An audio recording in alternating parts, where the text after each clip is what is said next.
Bienvenue à tous. Bonjour à tous. Bonjour. Bonjour.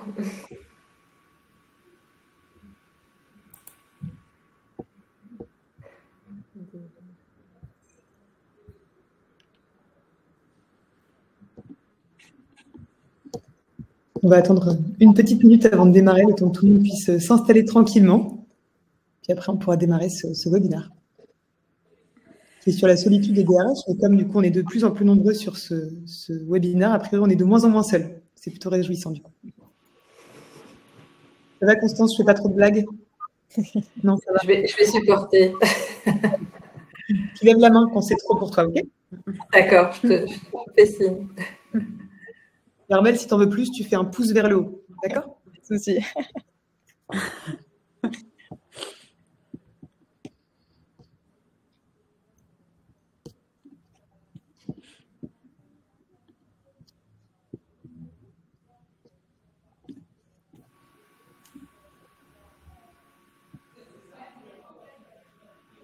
On va attendre encore une petite minute.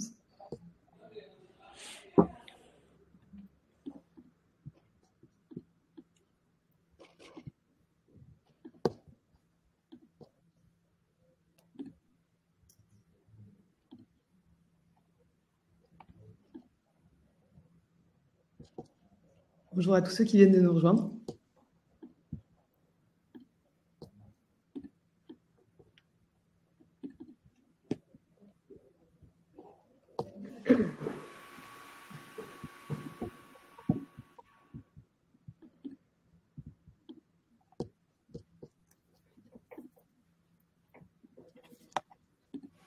Je pense qu'on peut démarrer. Ça va faire venir les autres. Merci en tout cas pour tous ceux qui sont déjà arrivés. Je suis ravie et je pense qu'on est ravis de vous accueillir aujourd'hui pour ce webinaire sur la solitude des DRH. Je vais me permettre de faire un petit tour de piste de nos super intervenantes du jour. Et du coup, je vous propose, les filles, de vous présenter. Peut-être Constance, tu peux démarrer. Bonjour à tous, donc Constance Brouet-Oberto. Moi, je suis une ancienne DRH. Et l'exercice difficile de cette fonction m'a conduite à me former à la médiation, ainsi qu'à diverses approches. Et donc, depuis maintenant une dizaine d'années, j'accompagne des DRH dans la gestion de leur situation de tension, de conflit, donc là où il y a besoin de faire appel à un tiers extérieur pour faciliter le dialogue. Donc, je suis également thérapeute en intelligence relationnelle. Et à ce titre, je collabore avec Mocacare, qui est co-organisateur donc de ce webinaire. Et donc, Mocacare, c'est une entreprise donc, qui s'est fixée pour objectif de déstigmatiser la santé mentale, d'en faire un pilier de croissance pour les entreprises, en proposant donc divers accompagnements, que ce soit donc des coachings, un accompagnement par un thérapeute, un programme self-care en ligne, des sessions collectives, une ligne d'écoute, etc. Voilà. Donc, je suis ravie d'être avec vous et de vous partager mon expérience d'ancienne DRH et aujourd'hui d'accompagnatrice de DRH. Merci Constance. Armelle, tu veux prendre la suite? Oui, allons-y. Bonjour à toutes et à tous. Armelle Fichou, je suis aujourd'hui DRH de la société Ipto. Voilà, entreprise on génère des leads sur les réseaux sociaux, mais c'est pas de ça dont on va parler aujourd'hui, c'est plutôt de mon expérience plus personnelle. Juste avant, j'ai eu différents stages, notamment chez Thales, plutôt modèle grand groupe, et également dans une autre startup advisory. Et ça fait 3 ans maintenant que je suis chez Ipto. Je suis arrivée en tant que responsable RH. À ce moment-là, on était un peu moins de 30 personnes. Et après, la société a grandi. Aujourd'hui, on est 100 collaborateurs. Et donc, je manage une petite équipe RH. Et j'ai pu voir vraiment ce que c'était une entreprise en forte croissance. Et je pense que la solitude est intervenue à plein de moments. Donc voilà, environ 4 ans d'expérience ressources humaines à mon actif pour le moment. Et ravi que vous soyez toutes et tous connectés sur ce webinaire et j'espère que vous allez y trouver, vous allez prendre du plaisir à nous écouter. Merci Armel. Noémie, je te laisse prendre la suite. Bonjour à toutes et à tous. Merci d'être présents aujourd'hui pour un sujet de grande importance et peu visibilisé pour le moment. Donc, merci à Moka d'avoir pris l'initiative d'organiser ce webinaire. Moi, je suis Noémie Guérin, fondatrice d'un cabinet qui s'appelle Santé du Dirigeant, qui est un cabinet de conseil et de formation. On est une équipe de 10 personnes. Moi, j'ai une expérience de préventrice, organisation du travail. Et aujourd'hui, j'accompagne les entreprises, les dirigeants dans une volonté de sensibiliser et d'accompagner les lignes dirigeantes pour que, par effet de ruissellement, l'intégralité de l'entreprise et de l'organisation bénéficie de la sensibilisation des dirigeants sur la thématique de la santé mentale et de la prévention des risques psychosociaux. Et j'ai écrit un ouvrage qui s'appelle « Prenez soin de votre santé mentale au travail et de celle des autres » qui est paru la semaine dernière aux éditions Vuibert. Bravo Noémie, tu es une nouvelle écrivain. C'est super de pouvoir t'avoir avec nous aujourd'hui. Je suis vraiment ravie d'avoir ces 3 super intervenantes avec nous. Pour me présenter rapidement, moi c'est Violette, je suis associée chez Ignition Programme. On est une entreprise qui s'occupe de tous les sujets de ressources humaines. On fait du recrutement, du coaching, de l'accompagnement sur des sujets de séminaires et beaucoup d'autres choses. Donc voilà, et puis la petite nouveauté, c'est qu'on va monter un club de DRH. Je suis super excitée aussi de pouvoir vous l'annoncer aujourd'hui en avant-première. Et du coup, pourquoi est-ce qu'on se retrouve aujourd'hui ? En fait, nous, on se rend compte depuis 10 ans que les DRH qu'on accompagne ont quand même un sacré poids sur les épaules et une responsabilité toute particulière. Pour moi, les DRH, c'est un peu un métier d'hommes et des femmes qui chuchotaient à l'oreille des dirigeants. Donc, c'est vrai que c'est plein de complexité. Et outre ce retour terrain, c'est vrai qu'il y a des chiffres qui prouvent aussi que c'est un métier qui va de plus en plus dans la complexité. Entre autres, il y a 82% des DRH qui se déclarent proches du burn-out en 2022. 45% des RH qui ont envisagé de quitter leur poste en raison de pression exercée pour gérer la santé mentale et le burn-out des autres employés. Et puis un nombre de PSE, comme tout le monde le sait ici, qui a fortement augmenté de quand même 70% entre 2022 et 2023. Donc quand on sait les multifonctions des DRH avec le contexte particulier qu'on a depuis quelques années, c'est vrai que ça ferait un sacré poids sur les épaules. Donc c'est vrai que je suis contente aujourd'hui qu'on puisse prendre le temps à la fois d'abord de vous raconter un petit peu les causes de cette solitude, mais je pense que vous connaissez déjà, donc on va passer assez rapidement sur cette partie. Mais j'aimerais quand même explorer les différentes palettes de nos intervenantes, qu'elles puissent vous partager un peu leur ressenti là-dessus. Et ensuite, passer surtout beaucoup de temps sur les solutions, comment finalement on peut gérer dans un contexte turbulent cette solitude qui peut parfois nous et vous assaillir. Du coup, peut-être sur cette première piste des causes, Constance, je veux bien que tu démarres en nous expliquant un petit peu ce que toi tu vois dans ton métier au quotidien, si tu es d'accord. Alors, oui, je peux parler de mon métier au quotidien, mais en fait, moi, j'ai un souvenir qui m'est remonté, voilà, en préparant ce webinaire en tant qu'ancienne DRH. Je me souviens que quand j'ai pris ma fonction, donc j'étais pleine d'idéaux, et j'avais été voir le délégué syndical de ma structure. À l'époque, il y avait un seul délégué syndical et je lui avais partagé ma vision de la fonction en lui disant écoutez, en fait, vous êtes représentant du personnel, moi je suis DRH, on va pouvoir croiser nos regards pour accompagner le mieux possible les collaborateurs. Ça, c'était mon idéal de jeune DRH. Et en fait, il m'a très rapidement fait descendre on va dire, de cet enthousiasme. Il m'a dit, alors que les choses soient très claires, Constance, vous et moi, on ne sera jamais d'accord. Parce que le jour où un collaborateur viendra me trouver pour que je l'assiste dans une procédure de licenciement que vous entreprendrez, c'est dans votre bureau que ça se passera. Et donc, on ne sera pas du même côté du bureau. Et c'est vrai que cette image, en fait, du bureau me revient et est très présente aussi, je l'entends beaucoup dans les accompagnements que je fais de DRH, c'est que c'est un lieu un peu ambigu parce que c'est un lieu à la fois où on vient se confier, on vient dire à des DRH des choses qu'on ne dit pas ailleurs, et en même temps c'est aussi le bureau où l'on est entre guillemets convoqué.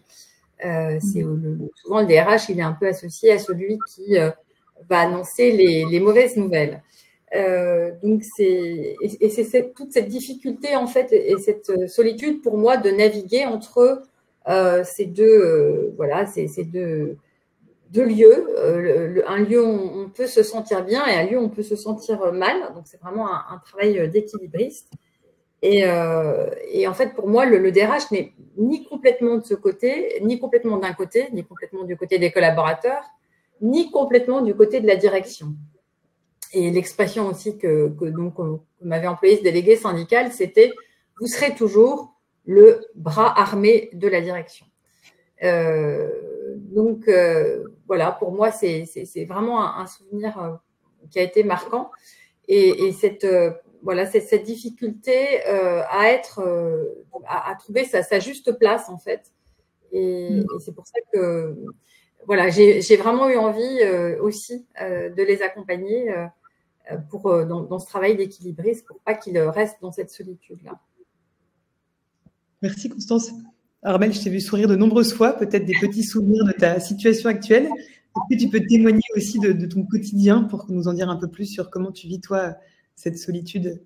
Oui, c'est vrai que pour rebondir sur ce que vient de dire Constance, il y a plein de moments qui me font sourire parce que je pense qu'on le vit toutes et tous. C'est vrai que cette position dans l'entreprise n'est pas évidente parce que à la fin on est salarié, mais on se sent pas non plus comme les salariés. On travaille pour la direction, mais on n'est pas tout le temps et on va pas tout partager à la direction. Notre équipe RH, on peut pas non plus tout partager. Bref, donc on est un peu cette petite île au milieu de la mer agitée autour de nous. Et enfin, pour le coup, moi personnellement, la solitude, je la vois surtout sur deux gros points. Premièrement, il y a ce côté, on doit être disciplinaire, notamment en petite structure où je dois être RH généraliste. Je dois à la fois être forte sur le recrutement, sur la formation, sur le juridique, sur la paye. Bref, ça peut aller même jusqu'à l'office management. C'est plein de casquettes très différentes et avec quand même un volet technique, notamment sur la partie juridique qui est si on fait des erreurs, il y a quand même un lourd impact. Donc, je trouve vraiment cette partie-là très compliquée. Enfin, je partage peut-être une chose que j'ai dû mettre en place il y a 2 ans, c'était mettre en place le CSE. C'est vrai qu'en faisant mes fouilles sur Internet, ça a été un grand moment de solitude. Je ne savais pas par où commencer. J'ai appelé des copines RH, etc. Bref, donc voilà, tout cet aspect juridique qui est quand même... juridique, ou enfin même la loi française en tout cas sur la partie RH c'est assez compliqué, donc voilà, la partie technique pas évidente. Et après le deuxième point où je trouve où c'est pas évident, c'est vraiment l'humain. C'est le cœur de notre métier évidemment, mais on reçoit régulièrement des témoignages, comme l'a dit Constance, les personnes viennent se confier à nous et je crois pas qu'on est prêt parfois à recevoir des témoignages d'une personne qui va vraiment, qui nous décharge sa charge émotionnelle sur nous, que ce soit du pro, du perso, des témoignages très très forts, très très lourds parfois, des choses, notamment des situations auxquelles moi dans ma petite vie je n'ai pas du tout été confrontée et voilà, un peu innocente parfois, j'arrive au point toute guirette, toute contente et non, en fait on vient pas là du tout pour recevoir, pour amener de l'énergie positive, en tout cas c'est voilà, c'est nous qui allons recevoir cette charge, ce poids. Donc voilà, cette partie qui est vraiment pas évidente de recevoir l'humain dans un profond mal-être.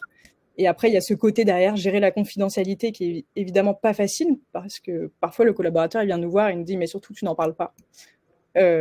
Oui, sauf que moi RH, je dois assurer le bien-être de mon collaborateur et à la fois je dois assurer le bon fonctionnement de l'entreprise. Avoir quelqu'un de très très mal personnellement dans une équipe sans pouvoir en informer le manager, ça me pose évidemment des dilemmes. Est-ce que, voilà, ce jeu d'équilibriste, on en parle régulièrement, mais voilà, est-ce que je dois faire le bon participer au bon fonctionnement de l'entreprise ou au bien-être du collaborateur, bref.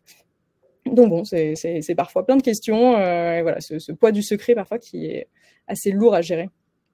Voilà, pour le bon fonctionnement de l'équipe et de l'entreprise et du collaborateur, évidemment. Merci Armelle. Je crois que Noémie, tu avais des apports à nous faire en plus sur le sujet du leadership et du statut. Est-ce que tu peux nous en dire un petit peu plus? C'est très en lien avec ce que vous venez d'exprimer de manière très concrète et très terrain. Avant d'être directeur des ressources humaines, je suis un humain. Or, la fonction comme la fonction du dirigeant en règle générale, je dirais, est vraiment entachée et en tout cas grippée par des représentations et des biais idéologiques très très forts. Il y a un biais de représentation qui est très courant, qui a plutôt été étudié du côté du dirigeant au sens large, qui est ce qu'on appelle l'effet Gulliver. C'est que les chercheurs dans le domaine de la socio et du travail, ils ont tendance à analyser ces fonctions-là de dirigeants par le prisme des grandes entreprises. Et donc, du coup, ils extrapolent les problématiques et les solutions observées dans les grandes structures à l'ensemble du monde du travail. Or, on le sait, comme dans les dirigeants, 98% des TPE-PME sont 98% des entreprises sont des TPE-PME. C'est la même chose à l'échelle des DRH. Les problématiques des DRH de grands groupes représentent, c'est infinitésimal à côté de tous ces DRH, ces services ressources humaines qui doivent faire face à des choses qui sont du terrain et qui ne sont pas du tout à l'échelle de grandes structures. Donc il y a déjà ça. On a un biais de représentation où on imagine le DRH comme le DRH de L'Oréal ou comme le DRH d'un grand groupe, alors que la plupart du temps, c'est pas du tout ça, ce qui est vécu au quotidien par les DRH des entreprises de notre beau pays. Ensuite, il y a ce qu'on appelle la solitude statutaire en sociaux. Ça décrit la situation unique, en gros, dans laquelle on se trouve, où se trouvent certaines personnes en raison de notre position, notre statut social. C'est le cas du dirigeant, du directeur des ressources humaines. On s'imagine la position particulière dans laquelle on peut se retrouver quand on occupe cette fonction, où on a des responsabilités importantes, où on doit prendre des décisions qui affectent les autres, où on est souvent le point de référence pour résoudre les problèmes. Vous l'avez expliqué avec vos mots et de manière très réelle. Et c'est cette position, bien qu'elle puisse parfois paraître enviable, qui peut aussi créer la solitude unique que vous décrivez. Ça s'appelle la solitude statutaire. Et puis ensuite, je dirais qu'il y a une troisième notion qui est intéressante, c'est le fait qu'on occulte complètement la souffrance des RH, parce que les études, elles se concentrent la plupart du temps sur la souffrance des salariés. Et c'est ce qui a été dit pour moi à demi-mot par Constance quand elle explique qu'on est chacun d'un côté du bureau et on ne fera jamais partie de la même équipe. Ça fait beaucoup penser au côté politique. C'est très partisan, moi je trouve, cette façon de voir les choses. Et donc du coup, ça, dans cette occulte, le fait qu'on occulte complètement la souffrance des DRH, c'est issu d'un préjugé idéologique qui suppose que les dirigeants, les directeurs des ressources humaines étant les dominants, entre guillemets, dans la hiérarchie, eh bien, ils ne peuvent pas souffrir. Donc, du coup, on ne reconnaît pas cette souffrance qu'il peut y avoir, ou cette solitude, souffrance, on s'entend, peut avoir une intensité complètement différente, mais la solitude peut créer de la souffrance, crée d'ailleurs bien souvent de la souffrance, de l'isolement, et c'est très peu reconnu. Voilà l'éclairage qu'il peut y avoir sur ces trois visions un peu sociaux sur le statut du dirigeant. Merci Noémie pour cet apport. Donc voilà, de ce qu'on a entendu et de ce qu'on voit au quotidien, les multiples rôles du DRH, médiateur, coach, chasseur professionnel, psychologue, calé en droit social, et responsable bien sûr happiness pour que les gens au bureau soient toujours contents. Des rôles très différents et pas toujours faciles à endosser. Merci pour ces différents témoignages.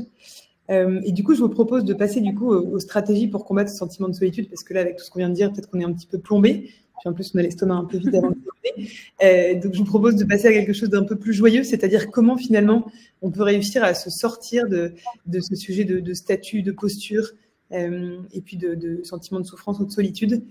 Voilà, qu'est-ce qu'on peut trouver comme petits tips pour pouvoir aller mieux? Peut-être, Noémie, tu peux directement de nouveau prendre la parole pour nous parler un peu du soutien externe dont tu nous avais déjà parlé la dernière fois. Je referai un lien justement sur… déjà, c'est la prise de conscience sur ce que tu dis, quelles solutions on peut trouver. Il y a déjà une grande prise de conscience de la position. Tu parlais de leadership tout à l'heure, c'est ça.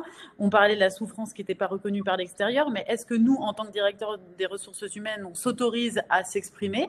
Il y a une problématique sur ça aussi. C'est ce qu'on appelle la souffrance silencieuse, c'est-à-dire qu'on va vivre cette solitude, mais on ne va pas forcément s'autoriser à en parler parce qu'on se considère comme devant justement adopter une attitude qui est le capitaine du bateau, si on doit donner l'image. Et donc, du coup, il y a un fort besoin de la part de la société et de la part des directeurs des ressources humaines de reconnaître et de changer cette culture du leadership. Ça passe par quoi? Ça peut passer par le mentorat. Le fait de mettre en place des programmes, et ça, comme tu l'as expliqué tout à l'heure, Violette, par le biais de ce que vous allez mettre en place sur des clubs dirigeants, c'est très bien fait.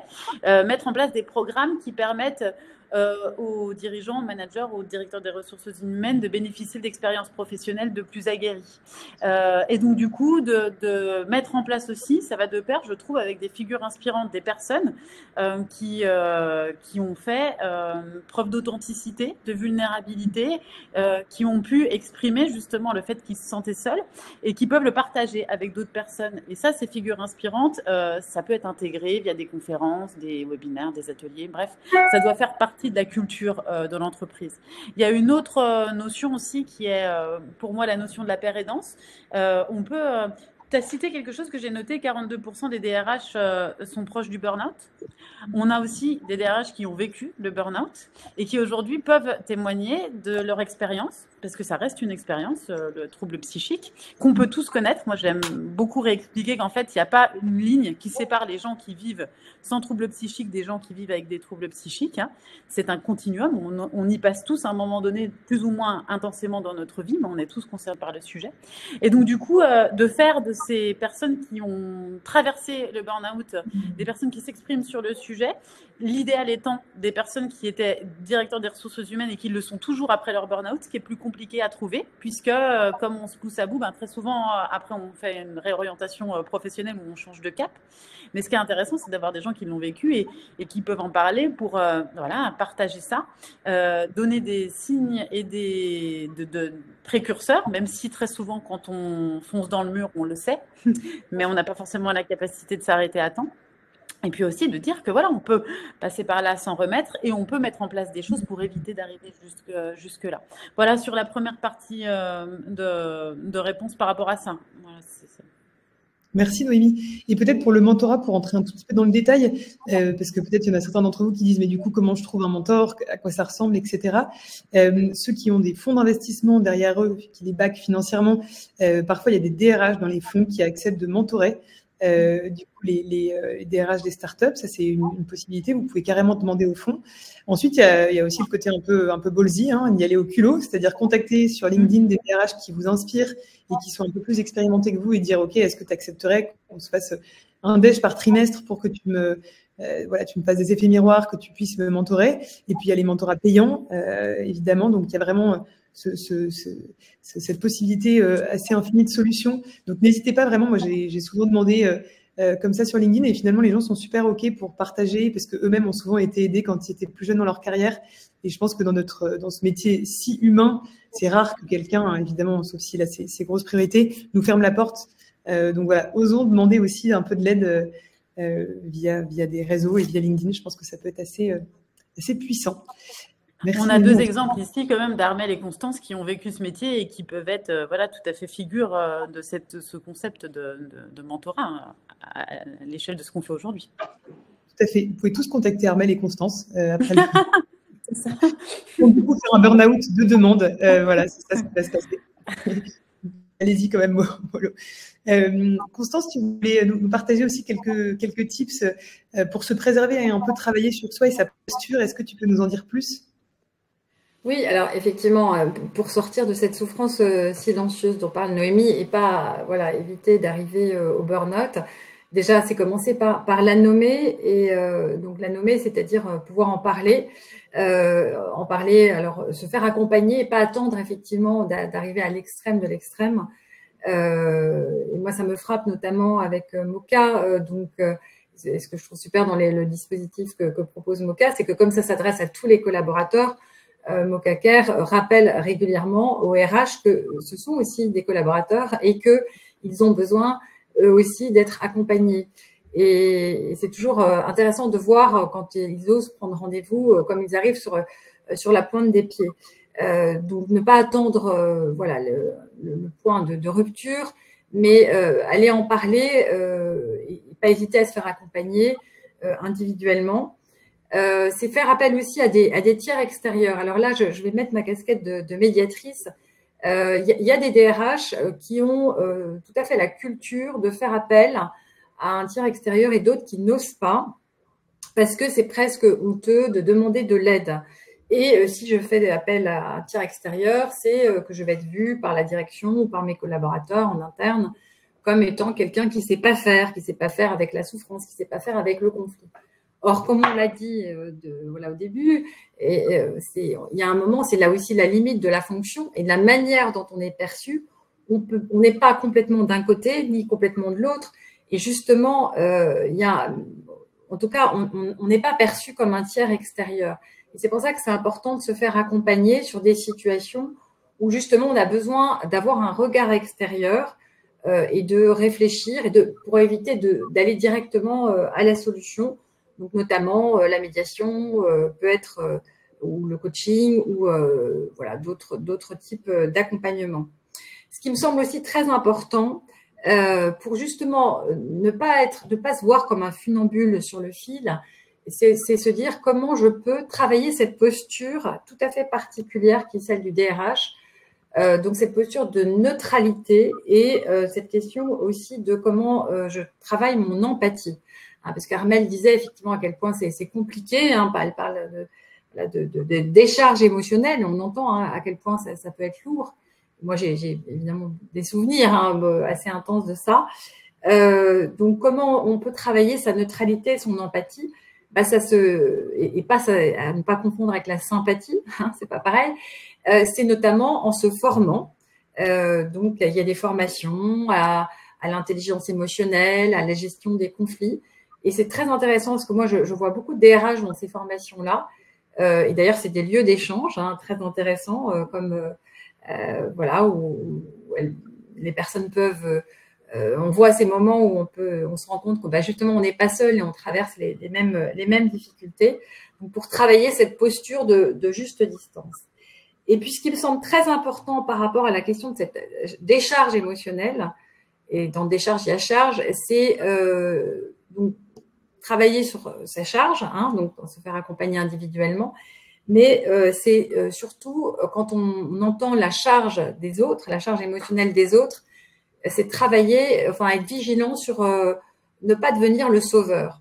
Et donc tout à l'heure, je parlais de la symbolique du bureau. Donc mon bureau, donc vu comme le lieu où on va se faire taper sur les doigts, voire repartir avec une sanction ou un licenciement.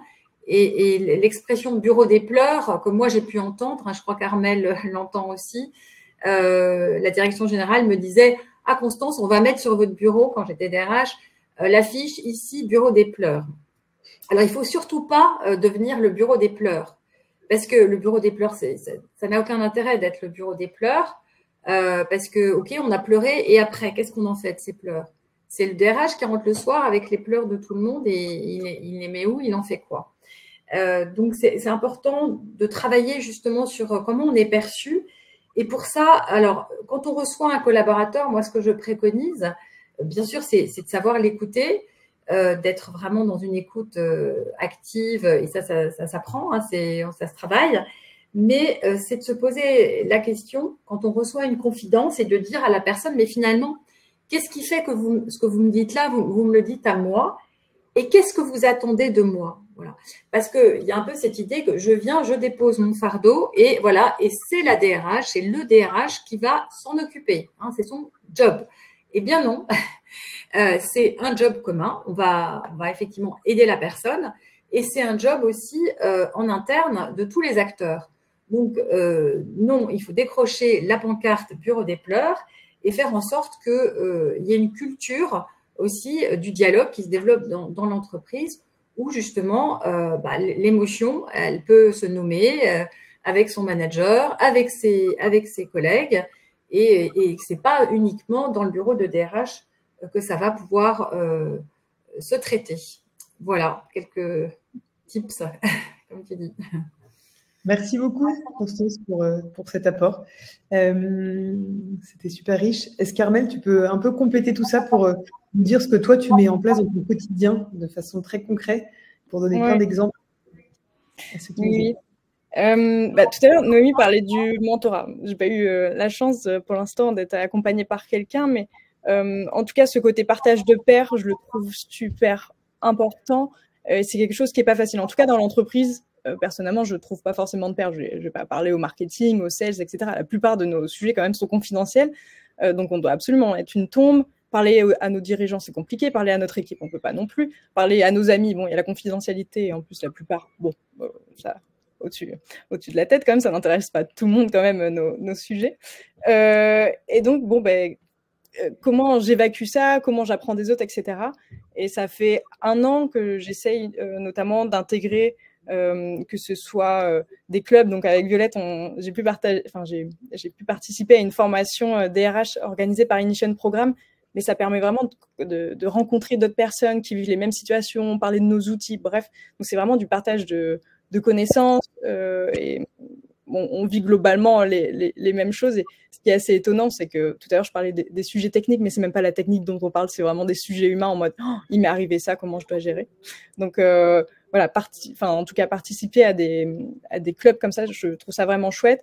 J'ai également intégré le canal Slack, ça s'appelle Un Vent Nouveau, une communauté que je vous conseille vraiment vivement d'intégrer. C'est gratuit. Et ça permet vraiment de poser des questions sur différentes thématiques. Par exemple, nous, on ouvre l'international. C'est vrai que c'est des gros moments de solitude et des gros points d'interrogation. Waouh, comment je vais faire ça? Comment je vais emmener mes collaborateurs en Espagne? Donc voilà, le but, c'est aussi d'apprendre de d'autres personnes et aussi de partager. C'est vrai qu'il y a des DRH qui posaient des questions, par exemple, sur l'ouverture en business unit. Pour le coup, nous, on l'a mis en place. Donc, j'ai pu partager avec des personnes. Donc, voilà, tout cet aspect partage de pairs, si vous avez l'occasion de le faire, je vous le conseille vivement. Pour le coup, j'ai beaucoup appris et je pense apporter aux autres aussi. Après, si tout à l'heure aussi, Constance a parlé de bureau des pleurs, je pense que ça, c'est un sujet qui est important, mais c'est de former aussi davantage les managers. Parce qu'ils ont tendance à dire bon, tu iras voir les RH. Oui, je n'ai pas toutes les solutions et je pense qu'ils peuvent faire un premier filtre de pas mal de sujets. Donc la formation de manager comme relais RH, je pense que c'est aussi un autre petit conseil. Aussi, un point aussi, Constance parlait du coaching. Pour le coup, j'ai eu la chance d'être accompagnée, donc c'est quand même un coût pour l'entreprise. Mais en tout cas, quand on peut le faire, c'est vraiment chouette. Constance disait que c'était dur de passer le pas. C'est vrai que des fois, on se dit, mais à quoi ça va me servir? Non, tout va bien, etc. Quand on creuse chacun de nos petits sujets, on voit qu'en fait, on a plein de thématiques, plein de problématiques sur lesquelles on peut évoluer. Personnellement, moi, ça m'a beaucoup aidé, en tout cas, déjà à vider mon sac. L'expression est assez parlante, mais de pouvoir déjà se confier, qu'on peut difficilement parler de nos sujets. Donc il y a ce premier, ce côté vraiment de pouvoir se confier. Et après, ça permet aussi, je trouve, d'avoir un œil extérieur pour faire, j'appelle ça du ping-pong, mais de rebondir sur chacune de nos thématiques pour l'analyser et pour prendre du recul surtout. En tout cas, je pense que notamment les DRH, on est tout le temps dans le vif du sujet, etc. Et prendre le recul, c'est pas toujours évident. Donc, je trouve le coaching, c'est des séances un peu de bien-être, de santé mentale pour nous, DRH. Et aussi, je trouve que ça nous fait grandir, que ce soit professionnellement, mais surtout personnellement, à travailler sur des thématiques. Même Constance tout à l'heure disait par rapport aux conflits, etc. Il y a des choses, des fois, on ne sait pas le gérer. En fait, faut travailler sur nous principalement parce qu'il y a peut-être un petit truc bloqué, un petit caillou qui bloque. Donc, ça permet vraiment, je trouve, d'éclore en quelque sorte, même en tant que personne, le coaching. Donc voilà, principalement plusieurs petits tips. Et après, si j'ai un dernier petit tip, c'est vraiment la partie data. C'est vrai que nous, RH, en tout cas, on est souvent vu comme un pôle support. Moi, pour le coup, je suis membre du CODIR. Je pense que les DRH font souvent partie des COMEX ou des CODIR. On n'a pas ce côté business avec des gros KPI, avec des gros chiffres où tout le monde va écouter et on aura l'attention que sur les pôles sales, etc. Souvent, c'est un peu moins prioritaire, l'humain. Et donc, je me suis rendu compte qu'il fallait absolument avoir des KPI pour pouvoir avoir un peu plus de poids et parce que l'intuition ne suffisait plus. C'est vrai que je pense si on fait ce métier-là, on a quand même une fibre humaine, une intuition, et souvent je me basais là-dessus pour mais attends, cette personne elle va pas bien, ça se voit, etc. Non, c'est pas factuel globalement, et donc plutôt m'appuyer sur des KPI. Et donc on a décidé de mettre en place, on a construit toute une petite carte d'identité de nos collaborateurs, et on suit en fait tout ce qui est le bien-être global du collaborateur tous les trimestres, l'atteinte de ses performances, le nombre d'arrêts maladie. Bref, et aujourd'hui, voilà, d'avoir de la data, ça nous permet d'être plus puissants en tant qu'RH pour faire remonter des messages d'alerte auprès du quotidien, mais également auprès des managers, pour mieux accompagner les collaborateurs. Voilà, globalement mes conseils. Merci beaucoup, Armelle. Et peut-être du coup pour compléter un peu ce qui a été dit, Mocacare organise des codev entre DRH, entre autres, donc ça peut être une bonne solution aussi pour ceux qui auraient envie de pouvoir donc faire du co-développement, c'est-à-dire venir poser ses problématiques et se faire accompagner par d'autres personnes. C'est un format que je trouve extrêmement puissant, qu'on pratique beaucoup chez nous et aussi avec d'autres dirigeants. Donc pour des DRH, je trouve que c'est vraiment très chouette. Il y a des groupes Slack qui ont été nommés, un vent nouveau entre autres. Il y en a plusieurs autres qui existent, et donc je vous les cite aussi. On va vous les mettre dans le chat. Il y a Humanizer, RH Weekend et RH That Makes Sense pour les boîtes plutôt ESS. Donc voilà, c'est des Slack qui ont des nombres de personnes et des réactivités qui sont assez différentes, mais c'est vrai qu'on ait des questions un peu page blanche sur lesquelles on explore des choses, ou qu'on ait des besoins très spécifiques, d'avoir de l'inspiration sur un template d'évaluation annuelle, comment créer une communauté managériale, une question très droit social, ça peut être super puissant. Je trouve qu'on y trouve ce qu'on vient y chercher quand on s'investit aussi pour répondre aux questions des autres, parce que c'est des endroits d'entraide. Ensuite, peut-être des sujets en plus. Quand on parlait de tiers tout à l'heure, Armelle a parlé de coaching. Je pense que ça, c'est quelque chose qui peut être assez riche. Donc, coaching one-to-one, codev plutôt en collectif. Et ensuite, évidemment, faire des lectures et des podcasts. Il y a plein de choses à écouter qui sont assez passionnantes, mais ça n'enlèvera jamais la création de liens. Et peut-être un petit focus du coup sur le club de DRH. Ça va être un club ouvert pour des personnes qui ont envie de pouvoir échanger, avec à la fois des moments de formation sur des sujets assez spécifiques de posture, et aussi très concrets sur la transparence des salaires, l'IA et les RH, mais voilà, mélanger des sujets un peu thématiques et posture. Il y aura aussi du codev, il y aura aussi un peu de coaching.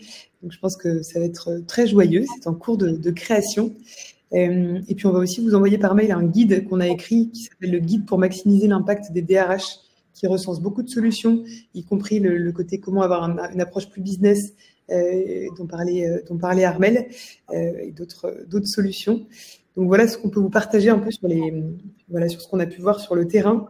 Mais je serais curieuse de pouvoir savoir qui, dans ceux qui sont là, évidemment, vous avez sûrement plein d'autres choses qu'on n'a pas citées, qui aurait d'autres choses à partager, peut-être sur comment, du coup, trouver des relais, des pairs, et réduire un peu la solitude. N'hésitez pas à en parler sur le chat avec grand plaisir, parce que c'est ça qui va pouvoir aussi aider les autres. On n'est évidemment pas les seuls connaisseurs du sujet, au contraire. N'hésitez pas à donner un peu ça sur le chat. Et puis, il nous reste 20 minutes pour des questions. Et donc, pareil, n'hésitez pas sur le Slack à nous poser vos questions pour qu'on puisse y répondre. Voilà, qu'est-ce qui vous travaille, que ce soit des questions un peu spontanées ou autres? Je trouve que ce qu'on n'a pas aussi abordé qui peut être intéressant de rajouter, parce que je vois une question de Laetitia qui dit « Je suis gestionnaire RH et finance dans une PME de 40 personnes, double casquette, je ne me retrouve pas forcément dans les clubs car il s'agit de RH de structures plus importantes à côté desquelles on ne se sent pas à la hauteur. » Je pense que c'est aussi important de rappeler qu'il y a ces clubs DRH, mais il y a aussi une notion de savoir déléguer et créer, tisser des réseaux en interne pour pouvoir passer le relais au bon moment. Passer le relais au service de santé et de prévention au travail, passer le relais aux préventeurs. Dans une structure de 40 personnes, on peut avoir choisi certaines personnes ou sur la base du volontariat qui s'impliquent sur certains sujets. Toute cette notion aussi d'entreprise collaborative et participative qui permet de ne pas avoir toute la pression sur les épaules des gestionnaires RH et des DRH. On a dit quoi? Service de santé et de prévention au travail, les préventeurs, les psychologues, enfin, il peut y avoir l'assistante sociale. Il y a plein de sujets transverses pour lesquels les gens viennent se confier au DRH, qui peuvent être réorientés à un moment donné vers d'autres acteurs qui nous viennent en soutien en tant que gestionnaire RH. Et ça, c'est opérationnel. C'est vrai que les clubs, c'est très, très bien. Mais parfois, dans le quotidien, comment on peut faire pour ne pas vivre cette pression et ces multiples casquettes? Constance disait tout à l'heure s'orienter aussi vers des tiers, mais il y a aussi tout ce qu'on peut constituer en interne. Et je pense que des fois, on se dit que faire ça, ça prend du temps ou ça coûte de l'argent. Mais en fait, c'est de l'investissement pour plus tard avoir moins de responsabilités. On a parlé aussi de responsabiliser à nouveau chaque acteur dans l'entreprise. C'est responsabiliser les managers sur ce qu'ils doivent faire. Et ça passe par former les managers, effectivement, c'est ce que disait Armelle. Former les managers à des sujets d'intelligence émotionnelle, mais aussi à la prévention en santé mentale. Alors moi, c'est mon domaine, mais je sais qu'aujourd'hui, ça fonctionne très bien. Comment on détecte les signaux, comment on évite d'aggraver une situation dans une équipe. Ça, c'est toutes les requêtes qu'il y aura, soit au CSE, soit dans le bureau de la DRH, dans 6 mois, 1 an, si jamais ce n'est pas traité directement au quotidien et sur le terrain. Donc, c'est aussi former les managers à des choses très concrètes qui permettent aux managers de se responsabiliser à nouveau sur des sujets qu'ils ont un peu désertés à certains moments où ils se disent effectivement, de toute façon, ça, c'est le DRH qui gérera. Oui, mais bon, il y a des choses qu'il faut réinvestir, je pense. Voilà.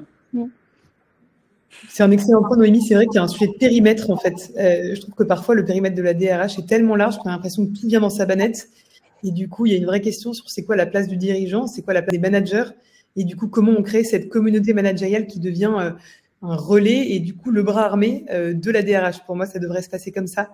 Et du coup, pour créer une bonne communauté managériale, peut-être quelques tips, mais créer un Slack dans votre entreprise et créer des demi-journées un peu de formation et d'apport sur comment faire des feedbacks, comment gérer des négociations salariales difficiles, comment gérer un recadrage. Les managers, souvent, ils ont plein d'envies, plein d'attentes, c'est juste qu'ils savent pas trop ce dont ils ont besoin. Donc, je trouve que le fait de créer, du coup, cette communauté et d'avoir des relais, c'est hyper puissant, du coup, pour vous décharger, vous, et qu'il ne soit pas un poids, mais qu'il soit plus soulageant qu'autre chose, en étant très concerné par le sujet, qu'il puisse aussi s'emparer des sujets de recrutement et que ce ne soit pas uniquement à vous de porter toute cette charge. D'ailleurs, il y a une question d'Amza qui me demande s'il y a une expérience de mise en place d'un service d'assistance sociale. Moi, pour le faire avec, travailler soit avec des services déjà existants, soit la mise en place dans des structures, oui, c'est un très bon retour parce qu'en fait, c'est ce qu'on appelle le modèle biopsychosocial aujourd'hui. Quand il arrive une problématique, il y a... Alors moi, je parle du trouble psychique, donc je vais vous donner l'exemple de la santé mentale. Quand il arrive une problématique de santé mentale, il y a du biologique, de la prévalence individuelle, il y a du psychologique et de l'environnemental. Qu'est-ce qu'on peut retrouver dans l'environnement, dans l'organisation du travail qui a pu créer cet événement? Puis il y a du social, en fait. Je prends toujours l'exemple d'un collaborateur qui dort dans sa voiture parce qu'il vient de se divorcer et qu'il n'a plus de maison. Vous pourrez toujours lui dire, va voir un psy ou écouter ces problématiques. Il y a une problématique sociale qu'il faut régler. Donc oui, je dirais que l'assistance sociale, ça peut résoudre bien des problématiques, comme parfois l'aide juridique, comme parfois d'autres choses qui, en fait, ont généré la situation dans laquelle on se trouve. Et là, ce n'est pas le coaching ou ce n'est pas l'accompagnement individuel ou l'écoute qui suffira en tant que tel à accompagner, même si c'est déjà très, très bien. Il y aura des choses qu'il faudra mettre en place derrière qui vont venir aider à résoudre la situation. Juste une idée sur autre chose. J'accompagne des entreprises dans lesquelles il y a eu, par exemple, des violences conjugales. Et j'ai eu un exemple d'une entreprise avec une femme qui a été victime de violences conjugales, ça n'impactait absolument pas son travail pendant des années. Et puis un matin, elle est arrivée et elle, qui portait tout le temps des manches longues, portait un t-shirt manches courtes et elle avait des marques sur les bras. Son directeur et son directeur adjoint, ils se sont inquiétés, l'équipe aussi, puisqu'il y avait cette sensibilité à l'intérieur de l'équipe. Et donc, du coup, ils l'ont convoquée, ils ont entamé une conversation avec cette jeune femme. Il s'est avéré qu'en fait, la veille, son mari avait été trop loin et elle avait été très, très inquiète pour la vie de ses enfants. Et donc, du coup, c'était un peu une sorte de signal pour que le collectif l'aide. Ils l'ont entourée, ils l'ont accompagnée. C'est l'exemple même d'une situation qui ne dépend pas de l'entreprise. Je veux dire, en tant que telle, si on réfléchit à ça, l'entreprise n'a pas à être intrusive par rapport à des situations personnelles. Mais là, on le voit bien, parfois ça peut déborder et on a besoin d'orienter et d'avoir une cartographie de différents acteurs vers lesquels on peut orienter pour aider le collaborateur à s'en sortir et donc du coup à réinvestir le travail comme il doit le réinvestir. Donc je pense que les services d'assistance sociale, oui, c'est très bien parce que ça peut régler et aider à régler de nombreuses choses qui permettront aux collaborateurs, si on pense juste performance, de réintégrer le travail comme on l'entend. Oui, c'est juste. Merci pour cet apport, Noémie. Puis merci, Maria, pour ton témoignage aussi dans le Slack. Il y a Éléonore aussi qui partage qu'un de ses binômes en interne, c'est son CFO. Et c'est vrai que j'ai entendu beaucoup de situations similaires dans d'autres boîtes. Donc, je trouve que ça vaut le coup de demander s'il est OK d'être le mentor / binôme / effet miroir sur beaucoup d'échanges. Quand c'est pas le dirigeant qui est en direct, c'est vrai que le CFO, ça peut être une bonne solution quand il a une bonne fibre humaine. Puis en plus, il aime bien les KPIs aussi. Donc, je trouve ça assez riche de pouvoir demander ça de façon très simple, en fait. Est-ce que tu veux bien qu'on échange sur mes problématiques? Et oui, je suis d'accord avec Éléonore aussi qui parle du côté fourre-tout. Quand il y a trop de sujets, trop d'attentes, voilà, je pense qu'il y a le fait de renvoyer la balle au manager en disant, bah voilà, à vous de prioriser les sujets qui sont les plus importants pour vous. On n'est pas juste des personnes qui sont amenées à répondre à des to-do list, mais je pense que chacun doit pouvoir se sentir responsable et c'est aussi un cadeau qu'on leur fait de leur renvoyer la balle pour qu'eux-mêmes se disent qu'est-ce qui est important pour moi, qu'est-ce qui est présent dans mon équipe et qu'est-ce que je pourrais prendre en charge pour aussi ne pas mettre toute le poids sur les... Je pense aussi qu'en amont, c'est important de travailler le périmètre des RH. C'est vrai que d'une entreprise à une autre, ça bouge. Il y a des entreprises, les RH, ça va être que la paye, l'administratif. Des fois, ça va être le recrutement. Des fois, ça va être la formation. Bref, ça peut aller on peut jusqu'à l'office management dans certaines sociétés, voire même envoyer Laetitia qui est aussi DAF, donc qui fait toute la partie finance. Je pense que c'est important de bien mapper et bien catégoriser toutes les missions. Avoir une fiche de poste très, très claire. Et ensuite, aussi essayer de mettre en place les ressources humaines et les ressources financières en face pour délivrer dans le temps imparti dans la semaine pour faire ça. Et ça permet aussi d'avoir une bonne fiche de poste pour les managers, pour les etc., que tout le monde s'y retrouve bien. Et au moins, on est clair, le cadre, il est bien défini. Donc, ça permet d'éviter aussi tout débordement. Ça aussi, c'est un petit tips qui peut être important pour arrêter d'avoir ce côté fourre-tout. C'est vrai que RH, je pense, en tant qu'humain, on dit oui, je vais t'aider. Non, des fois, on ne peut pas tout faire. C'est vrai, même, je te rejoins, notre DRH était intervenu chez nous dans notre réunion hebdomadaire de présentation un peu des infos importantes. Elle avait expliqué pendant 10 minutes sa fiche de poste, ce qu'elle faisait et ce qu'elle ne faisait pas, et vers qui s'orienter si dans ce qu'elle ne faisait pas, elle ne pouvait pas répondre au sujet. Et je pense que c'est très éclairant pour la boîte, en fait, parce qu'il y a tellement de fourre-tout dans la fiche de poste que je pense le clarifier avec un mail à toute l'entreprise ou lors d'une présentation, ça peut être extrêmement puissant, et pour les DRH et pour les personnes qui pensent que le poste est à rallonge. Oui, complètement. Il y a même ce côté parfois un peu maman dans le poste de DRH ce côté où ils se sentent très à l'aise avec nous et qui parfois est un peu déroutant quand on vient souvent nous voir, quand même pour tout ce qui est impôts, etc. Hier, il y en a un qui est venu me voir. En parlant de solitude, je pense que c'était hier mon dernier grand moment de solitude où quelqu'un s'est mis du savon dans l'œil et est venu me voir. Waouh, mais j'étais en mode ok, mais ça va, tu n'as pas mal. Non, c'était pour te prévenir, mais il n'y a pas de risque. Je sais pas, on se met tous du shampoing dans l'œil. Mais bref, c'est vraiment pour montrer parfois à quel point on est des petites mamans qui les gèrent et réussir à mettre ce cadre, ça aide à dire non, mais je peux pas tout gérer. Et je perds 5 minutes de mon temps pour ça, c'est dingue. Donc le dernier moment en date de grande solitude. Et ce côté un peu fourre-tout, comme dit Éléonore. Et peut-être pour rebondir sur la question de comment éviter de se retrouver effectivement tout seul sur des sujets qui concernent tout le monde, c'est intéressant de travailler justement sur ces thématiques qu'on a évoquées, par exemple les émotions, les conflits, peut-être faire des formations où on mixe justement les profils et moi je le vois notamment à travers les ateliers qu'organise MOCA ou les formations. Quand justement les RH se retrouvent dans ces lieux-là, ils peuvent dire justement expliquer ce que c'est que leur fonction et que il y a plein de sujets qu'ils peuvent partager. Et donc c'est-à-dire faire en sorte que finalement la problématique elle devienne l'affaire de tous. Donc, quand on forme en interne des managers avec des RH ou des directions avec les RH sur la thématique de la gestion des conflits ou de la charge émotionnelle, par exemple, ou de l'intelligence émotionnelle, c'est vraiment le message, c'est que ça nous concerne tous. Et je crois que ça a été posté dans le chat, mais Moka avait fait un livre blanc vraiment très bien sur la charge émotionnelle des RH en disant finalement qui prend soin des RH. Je vous invite à voilà, vous pouvez le télécharger en ligne. Il est très bien fait et ça c'est vraiment voilà, c'est aussi très intéressant de se reporter à ça. Mais voilà, ne pas donner vraiment le signal que effectivement, c'est pas que le sujet des RH et donc c'est le sujet ça concerne tout le monde. Donc, formons-nous tous au même sujet. Merci Constance.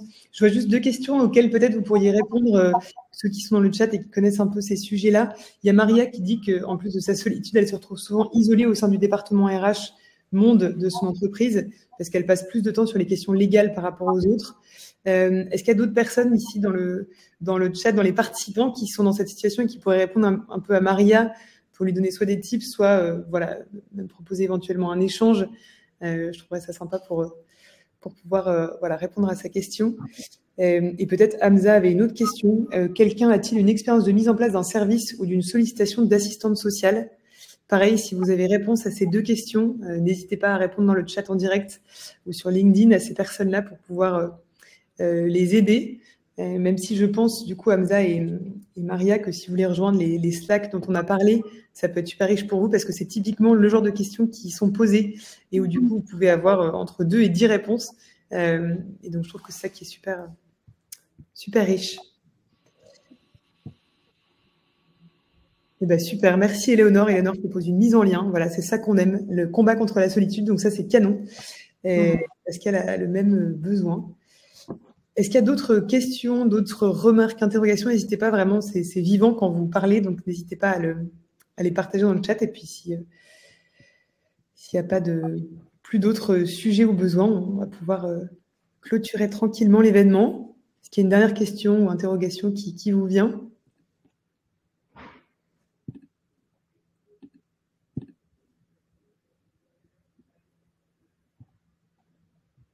Non, c'est bon pour vous. Mais du coup, un grand merci à Moka avec qui on a pu...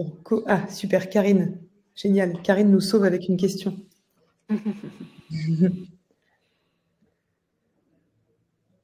Ah, merci Karine. Un grand merci à Moka avec qui on a pu co-organiser l'événement. C'était vraiment chouette de pouvoir faire ça avec vous et puis d'avoir toute une palette assez chouette d'intervenants. Donc merci Constance, Noémie, Armelle pour vos nombreux apports. C'était vraiment super de pouvoir vous avoir aujourd'hui. N'hésitez pas du coup à tout de suite mettre en action, vous inscrire sur les différents Slack dont on vous a parlé, qui sont des Slack gratuits, qui sont là pour vous aider, à aller chercher 1 ou 2 DRH sur LinkedIn pour demander du mentorat. Et puis, on vous envoie dans un mail a posteriori quelques petites infos en plus si vous avez besoin de choses supplémentaires. Merci à tous. Et puis, je vous souhaite un très bon déjeuner à venir. Merci. Et voilà, ne restez pas seul. Vous n'êtes pas seul. Exactement. Merci à tous pour votre présence. C'est un peu comme la phrase de Marine Léonardi, si poursuivez sur Instagram, vous n'êtes pas seul, évidemment. Vous n'êtes pas seul. Merci Joël, c'est sympa de préciser ça, je réitérerai. Et à très vite. À bientôt, au revoir. Au revoir.